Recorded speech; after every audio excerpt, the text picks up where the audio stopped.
রাতে শুয়ে শুয়ে ফেসবুক চালাচ্ছিলাম, অপর পাশ থেকে দেখি বউ আমার দিকে তাকিয়ে আছে। বিয়ের সবেমাত্র 7 দিন হলো।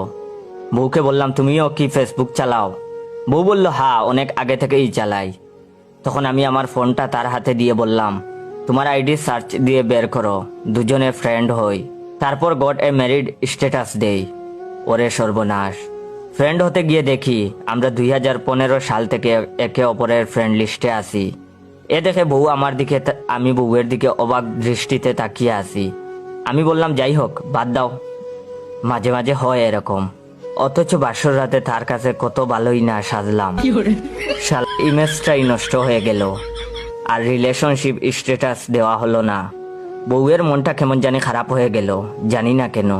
দুজনেই ঘুমিয়ে গেলাম। বিকেলে ফ্রেন্ডের সাথে গেলাম আড্ডা দিতে। তাদের সাথে গল্প করছি, সিগারেট খাচ্ছি, আর ফেসবুকের নিউজ ফিড স্ক্রল করতেছি। এর মধ্যেই মেসেঞ্জারে পটাং শব্দের চ্যাট হেডে চোখ পড়তেই দেখলাম বউয়ের মেসেজ। বলতেছে, কোথায় আছো, বাসায় আসবা কখন? রিপ্লাই দিলাম, একটু পরে আসতেছি। রাতে খাওয়া দাওয়ার পর শুয়ে দুজনে গল্প করতেছি আর অনুভব করতেছি বউয়ের মনটা কেমন জানি ভারী ভারী লাগতেছে। তখন আমি বউকে জিগাইলাম, কি হয়েছে? তখন বউ তার ফোনটা আমার হাতে দিয়ে বলল, এসব কি?